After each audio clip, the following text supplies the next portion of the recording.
अस्सलाम वालेकुम दोस्तों, मैं हूं बाबर नज़ीर और आप देख रहे हैं अहमद मोबाइल टेक। आज दोस्तों एक बड़ी इन्फॉर्मेटिव वीडियो आपकी खिदमत में लेके हाजिर हुआ हूं।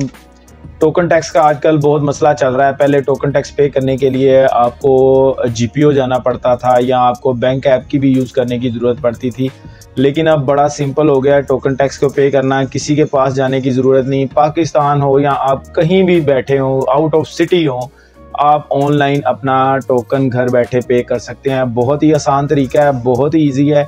वीडियो थोड़ी सी लेंथी, इतनी भी ज़्यादा लेंथी नहीं होगी, थोड़ी सी होगी। मुकम्मल देखिएगा, स्टेप बाय स्टेप बताऊंगा, आपको पूरी इन्फॉर्मेशन दूंगा कि घर बैठे आप अपनी गाड़ी का टोकन टैक्स कैसे पे कर सकते हैं। बहुत ही ईजी तरीका है। तो हम बिना देर किए अपने मोबाइल की स्क्रीन पे आ जाते हैं।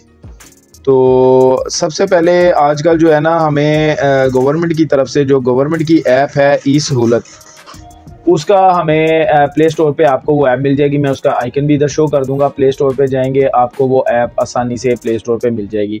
आपने उसको इंस्टॉल कर लेना है और अपना अकाउंट क्रिएट कर लेना है। CNIC मांगेगी, कुछ आपकी पर्सनल इन्फॉर्मेशन होगी और आपका अकाउंट क्रिएट हो जाएगा। रजिस्टर्ड आपने अपने आप को कर लेना है उस पर। अब मैं ऐप में आ जाता हूँ। ये ई सहूलत की ऐप है, तो बल्कि आपकी स्क्रीन पे शो हो रही है। तो ऐप में आ जाता हूँ, तो साथ साथ मेरी ये ऐप की रिकॉर्डिंग चलती जाएगी। तो देखें, ऐप पे सबसे पहले आपने अपना रजिस्टर कर लेना है अकाउंट। ये मैं अभी क्लिक भी करता हूँ इधर, ये देखें, मोबाइल नंबर है, नेम है, CNIC विदाउट डैशेस है, ईमेल है, पासवर्ड है, कंफर्म पासवर्ड। आपने इसको साइन अप कर लेना है। सिंपल सा तरीका है, आपने इसको साइन अप कर लेना है। तो मैं ऑलरेडी साइन अप कर चुका हूँ। नीचे टर्म एंड कंडीशन भी थी, उनको भी एग्री कर लेना है। अब मैं ऑलरेडी साइन अप कर चुका हूँ, तो मैं अभी साइन इन करूँगा। अपना मैं नंबर और नीचे पासवर्ड लगाता हूँ।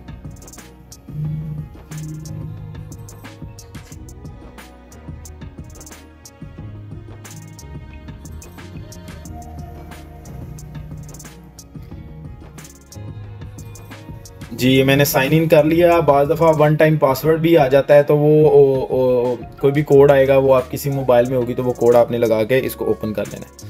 सिंपल सा इसका सरफेस है, कोई इतना मुश्किल नहीं है। हमने सिर्फ टैक्स पे करना है, ट्रैफिक चलाना है, ट्रांसफ़र ऑफ व्हीकल मोटर्स है, प्रॉपर्टी टैक्स भी आप इधर से पे कर सकते हैं। मेरी वीडियो एक है जिसमें मैंने प्रॉपर्टी टैक्स पे किया हुआ है, तो इसी ऐप की मदद से आप प्रॉपर्टी टैक्स भी पे कर सकते हैं। ठीक है, डोमिसाइल है, ई चलान है, ट्रैफिक है। तो हमने सिंपल टोकन टैक्स पे करना है, तो हम टोकन टैक्स की ऑप्शन में आ जाएंगे। अच्छा, इसमें ज़बरदस्त चीज़ एक ये मुझे लगी है कि मैंने अपनी गाड़ी का टोकन टैक्स पे किया था, तो वो हिस्ट्री में भी आ जाता है। ये इधर फिंगर का निशान आपको नज़र आ रहा होगा, ये कह रहा है पुल टू व्यू हिस्ट्री। ये देखें, मैं जैसे ये पुल टू नीचे करता हूँ, तो ये देखें, जो भी मेरी गाड़ी है या व्हीकल है, उसकी हिस्ट्री आपको इधर शो हो जाएगी। और हर साल जब आप टैक्स पे करना चाहेंगे, तो आपको गाड़ी का नंबर लिखने की ज़रूरत नहीं है। ठीक है, जस्ट आपने इधर से हिस्ट्री को क्लिक करना है, तो उसका जो मौजूदा टैक्स होगा वो आपको मिल जाएगा। यानी कि अभी जो टैक्स उसका पे होने वाला है, यानी कि वो हिस्ट्री से ये फ़ायदा होगा आपको। जब आप क्लिक करेंगे तो आपकी गाड़ी की सारी इन्फॉर्मेशन आ जाएगी, आपको दोबारा नंबर लिखने की ज़रूरत नहीं है। और मौजूदा जो उसका टैक्स बन रहा होगा वो आ जाएगा, अगर ना बन रहा हुआ तो नहीं आएगा। ठीक है, ये सिंपल सा तरीका है। अगर आपका ऐड नहीं है, हिस्ट्री को सेव करने की भी ज़रूरत नहीं है, ऑटोमेटिक सेव हो जाएगी आपकी। तो दूसरा ये है कि आपने इधर अपना सिंपल, जैसे कोई भी ABC उसका कैपिटल है, अल्फ़ाबेटिक, तो आगे विदाउट स्पेस आपने आगे अपना नंबर लिख देना है। अब उसके 4-5 तरीके हैं। आप ये देखें, जैसे इन्होंने लिखा है LXY स्पेस 1 2 3, एक तो ये तरीका है। ठीक है, एक ये तरीका है LXY 0 डाल के आपने आगे अपना नंबर डाल देना है। ये कोई भी जो है ना पैटर्न सूट करेगा, तो उस हिसाब से। एक तरीका ये है कि LXY अल्फ़ाबेटिक लिख के आगे आपने विदाउट स्पेस दे के अपना नंबर लिख देना है गाड़ी का। ठीक है, जो लास्ट तरीका है और सबसे ज़्यादा तरीका चलता भी यही है, अपना नंबर लिखना है। जैसे ये लास्ट तरीके में लिखा हुआ है RIA, अपना अल्फ़ाबेटिक नंबर, आगे डैश, आगे मॉडल लिखना है। 07 है तो 07 है। अगर आपका 21 मॉडल है तो 07 की जगह आपने 21 लिख देना है। आगे फिर डैश डालनी है, और जो आपका अपना न्यूमेरिक वर्ड होगा आपने वो डाल देना है, कुछ भी है। जैसे इन्होंने टेट्रा 11 लिखा हुआ है, तो आपने जस्ट वो सिंपल जो है ना अपना नंबर लिख देना है। लिख के आपने जहाँ पे ऊपर लिखा हुआ है, बना हुआ है ना, सबसे ज़्यादा मैं ये लिख के आपको एग्जांपल भी दे देता हूँ, ABC। तो ऐसे आपने लिखना है, डैश 17 मॉडल लिख देते हैं, डैश आगे आपने कोई भी 3 हिस्सों का 4 हिस्सों का कोई भी नंबर है आपने लिख देना है, और साथ ही ये मिरर बना है, इस पर रिसर्च को दबा देना है, तो आपकी जो है ना गाड़ी निकल आएगी, उसका टोकन टैक्स निकल आएगा। अब मैंने अपनी गाड़ी का टोकन टैक्स पे करना है, तो मैं अब इस पर नहीं जाऊँगा, मैं सिंपल हिस्ट्री पे चला जाता हूँ। ये मेरी गाड़ी है, तो मैं इस पर क्लिक कर देता हूँ। तो ये देखें, ये सारी मेरी गाड़ी की इन्फॉर्मेशन आ चुकी है। ये गाड़ी का नंबर है, यानी कि मालूमात तो मैं यकीनी ब्लर कर दूंगा, लेकिन आपको समझ आ जाएगी। गाड़ी का नंबर आ रहा है, ठीक है। नीचे ओनर नेम है, फादर नेम है, मेक है, मेकर आगे होंडा है, ये जो मॉडल आ गया, कलर आ गया, फिर टोकन अप टू पे वो बता रहा है कि 30/6/2023 तक पे हुए हैं इसके टोकन। अब 1 जुलाई 2023 से जो टोकन पे होना है वो है 30 जून 2024 तक इसका टोकन टैक्स पे होने वाला है। तो इनकम टैक्स आ गया, फिर प्रोफेशनल टैक्स है, मोटर व्हीकल टैक्स है, तो ये सारी ऑप्शन है। अब वो नीचे टैक्स दे रहा है टोकन टैक्स ड्यू, ये 8400 जो है ना हमारा टोकन जो है टैक्स है ड्यू है इस पर। तो अब नीचे आ रहा है जनरेट चालान, आपने सिंपल उस पर भी इसी तरह जनरेट चालान करना है, कोई मुश्किल बात नहीं, इस पर आपने दबा देना है। तो ये देखें हमारे पास PSID आ गई और हमें मैसेज भी आ गया है कि वो PSID उस पर भी आपको मिल जाएगी।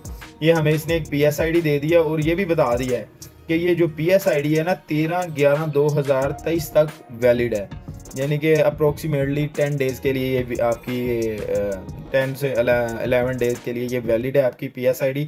अगर उसके बाद आपने पे करना है तो इस PSID को ना यूज़ करें, दोबारा चालान जनरेट कर लें। ये हो गया, एक दफ़ा आप पे कर लेंगे ना, तो जब आप ये तो हिस्ट्री में आ गए हो, अगर आप नंबर लिखते हैं तो सारी ऑप्शन यही आएगी, जब आप ऑप्शन लिखेंगे सारी ऑप्शन यही आएगी, तब भी आपने जनरेट चालान ही करना है। सिर्फ हिस्ट्री का मुझे ये फ़ायदा हुआ है कि मुझे गाड़ी का नंबर नहीं लिखना पड़ा, मैंने क्लिक कर दिया, मेरे पास सारी ऑप्शन आ गई हैं, ठीक है। ये सारी टर्म एंड कंडीशन है। आगे देखें ये कॉपी का निशान बना हुआ है, इस पर करें कॉपी, क्लिप टू कॉपीड, ये आपका PSID कॉपी हो गया। अब सिंपल हम इजी पैसा में आ जाते हैं। इजी पैसा में आपने पे कैसे चालान करना है वो भी मैं आपको दिखा रहा हूँ, ठीक है। साइन इन कर लें अपने इजी पैसा को जी। इजी पैसा में आगे चलें, बैलेंस भी हमारे पास पूरा ही है, तो इधर आके आपने सिंपल सी आल में आ जाना है। सी आल में इधर ऑप्शन आएगी गवर्नमेंट फ़ी, ठीक है, इधर आ जाएं। इधर आपको मिल जाएगा पंजाब व्हीकल टोकन टैक्स, सबसे पहली ऑप्शन ही है। चाहे आप ऊपर पंजाब का फ़िल्टर भी लगा लें तो पंजाब व्हीकल टोकन टैक्स ये सबसे पहली ऑप्शन है, ठीक है। इस पर आपने इसको पेस्ट कर देना है अपना PSID। ये हर एक का अलग होता है, इसकी कोई टेंशन नहीं है, हर एक का PSID अलग जनरेट करता है ये FBR वाले। तो इसको हम नेक्स्ट कर देंगे, ठीक है। नेक्स्ट करने के बाद ये देखिए हमारे पास सारी डिटेल आ गई हैं, रेफरेंस नंबर आ गया, बिल मंथ यानी कि जिस बिल को आप पे करें, डेट आ गई है, स्टेटस अनपेड है, तो जस्ट आपने इसको क्लिक कर देना है, आपका टोकन टैक्स पे हो जाएगा। सिंपल सा तरीका है। उम्मीद करता हूँ आपको वीडियो सारी समझ आई होगी। तो मैं अगर इसको विद इन 1 वीक के अंदर पे करना चाहूँगा तो 10 दिन के अंदर तो यही PSID यूज़ करूँगा। अगर 10 दिन से ज़्यादा हो जाते हैं तो मैं यकीनी बात है 2-4 दिन वेट करके नया जनरेट करूँगा PSID। तो इस तरह की मज़ीद वीडियो देखने के लिए मेरे चैनल को सब्सक्राइब भी करें और दोस्तों के साथ शेयर भी करें जो टोकन टैक्स पे करना चाह रहे हैं दोस्त। तो अगर कोई भी क्वेश्चन बनता है वीडियो के रिलेटेड तो आप कमेंट बॉक्स में मुझसे आके पूछ सकते हैं। तो इंशाल्लाह मिलते हैं अपनी नई वीडियो में।